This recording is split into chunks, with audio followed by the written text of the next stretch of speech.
Welcome to the Automation World Get Your Questions Answered podcast, where we connect with industry experts to get the answers you need about industrial automation technologies. You can find even more answers by subscribing to Automation World at subscribeaw.com. I'm David Greenfield, Editor-in-Chief at Automation World, and the topic we'll be addressing in this episode is understanding equipment failures and how to respond to them.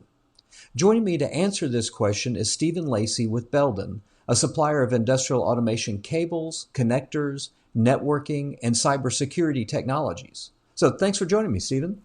Thank you, David. Nice to be here. So, Stephen, though different types of equipment will, of course, fail for different reasons, what do you see as being the major mechanical, electrical, or user causes of equipment failure in industrial operations? We've seen some of the heavy hitters there are age. A lot of automation and electrical equipment is 15, 20, 25 years and aging out fast. We see high absolute temperatures either in an enclosure or the production environment itself. Daily seasonal temperature cycles put mechanical stresses on chips and dries out capacitors. Dust builds up on enclosure filters and printed circuit boards, and it's slightly conductive, which helps accelerate failures. And then finally, vibration for equipment that's installed on machines, whether it's even slight or high vibration, wears out connector contact points and solder joints over time. For mechanical equipment, motors and servos, the failure modes there we see are bearing and joint lubrication challenges, overloading of motors, misalignment in the X, Y, or Z planes of the driven load that's connected to motors or servos. Off-spec materials many times can cause equipment jams. And then finally, operator mistakes, just as a normal part of doing business and running a production environment. So, given those types of failures you just described, are there certain types of equipment that are more likely to fail from these reasons than others? Yes, the ones we're most familiar with that kind of make the Pareto chart of the heavy hitters again, variable frequency drives, power supplies, most of them being 24 volt, but of course there's other voltages. Non-industrial rated network switches are quite common and can cause a lot of grief. Non-industrial, non-hardened PCs being used for HMIs. Ethernet media converters are definitely there, particularly the less expensive ones that have a external power supply that plugs directly onto the wall, for example. Protocol converters, they seem to age out, and when they start to fail, they can have present intermittent problems that make them more challenging to find out which one is giving you the headache. And then finally, AC and DC motors, due to bearing issues, winding, or brush failures. So with all of those reasons and types of failures that are common that we've been discussing here so far, there's still the fact that many manufacturers still rely on reactive maintenance rather than being more proactive. So based on your experience working with end users in industry, can you talk about what the typical cost factors are that are associated with this more generally used reactive approach? Repair or replacement of the failed component obviously is the first thing, but that's assuming it can be quickly sourced and shipped, and we all know that can be quite challenging nowadays. There's maintenance labor to disassemble, repair, and then reassemble the equipment, and depending on where the failed component is, within the machine or the plant area, that may require working at height, which has an associated risk. There's makeup production labor, which may be required during overtime hours. Unplanned maintenance can also have a safety component, again, depending on the hazards involved. Random failures puts a facility into an off-normal operational state that the upstream and downstream equipment and the operations team may not be prepared for. So you definitely want, you would like to avoid that if you when you can. Equipment failures can greatly lower the production KPIs of a plant or a facility. And unreliable production equipment can create an atmosphere of uncertainty over whether production goals can be met. So the goal here is to really ensure that the production environment is set up and is robust enough so meeting production goals can be solely based on personnel performance and not on machine or equipment issues. So you definitely like to get rid of those. Finally, production delays are always a concern since they could make your customer try a competitor's product, and that's an area you'd like to stay away from. For all the obvious reasons there. Absolutely. Yeah. So, right now, we're talking about reactive versus proactive maintenance, but, across industry right now, there's a lot of interest in predictive maintenance to allow for even greater levels of proactive maintenance. But is it possible without specialized predictive maintenance software to predict when equipment's going to fail? It is, yes. That's a conditioned statement, but it's getting better and easier all the time.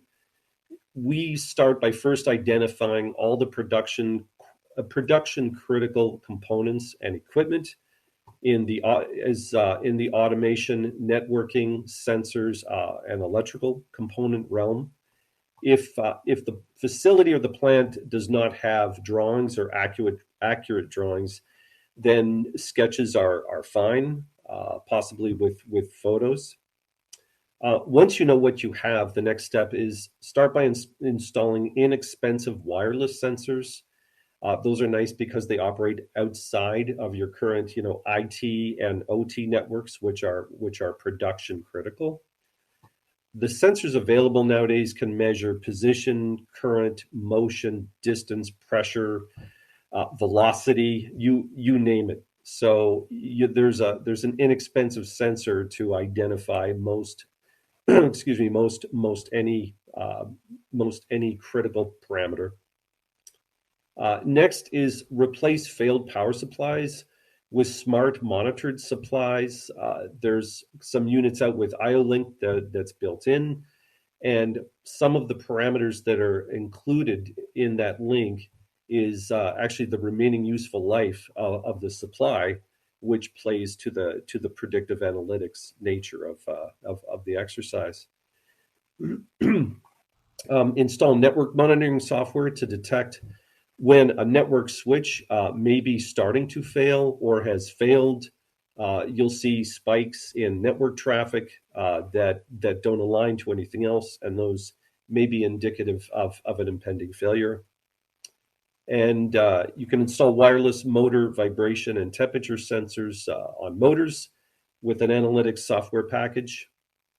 And I would just note that the solution ideas described can operate either on the existing facility networks or they can be on a separate, smaller network dedicated just to the equipment monitoring and analytics. So, considering all those options, facing manufacturers, when it comes to equipment failure prediction approaches, where do you suggest manufacturers start? I would start by quickly estimating the costs associated with downtime for a specific machine or a specific plant area. This is really important since it helps determine the ROI, or at least give you a ballpark ROI, and enables you to quickly get a proof of concept approved internally. If you haven't started, any Industry 4.0 or data driven programs, start small on one machine or one process area which limits the cost and the risk. Uh, this also allows all stakeholders from top to bottom of the company to engage and see the results of the concept, and then suggest better, faster, cheaper ways of doing following ones. This approach also allows time for the facilities personnel to understand the value of the effort and gets buy-in from them on the approach. So, getting back to the cost issue of all this, earlier we were talking about the reactive maintenance costs, but how expensive is it to apply these more predictive approaches that you recommend? Right. So in Industry 4.0 and Industrial Internet of Things, by their nature, they're designed not to be expensive, to be able to smart small and to be scalable. The main thing here is to start small, one machine, one process.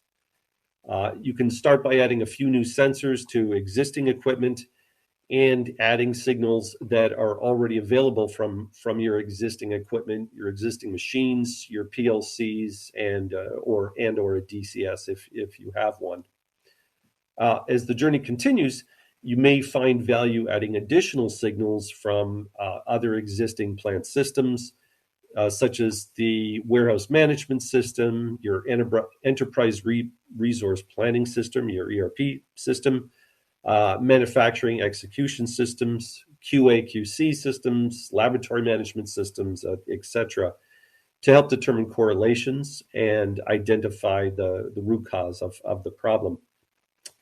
Separately, small plant floor displays can be added so all employees from top to bottom know the root causes of the production loss.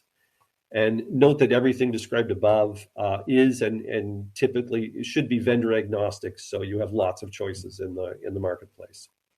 To help put all of this into perspective, Stephen, can you share some details around equipment failure issues that Belden is helping to solve?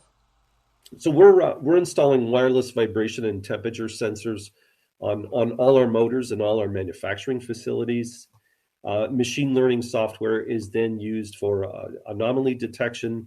It analyzes those two variables and then alerts via email or text when they've exceeded their normal operating range. So that's one area where we're starting. With one of the customers we're working with now, they have a problem with polypropylene plastic conveyor belts that frequently fail. The belt failures stop all finished products from leaving the plant and have a significant cost, six figures a year. To address that, we designed a custom belt tension and belt speed monitoring assembly and a small control panel that collects those signals along with other existing VFD signals via an edge device and sends those to the cloud. We're building a predictive model of each belt's remaining useful life. And the model will automatically adjust over time as the causes of the belt breaks are identified and corrected.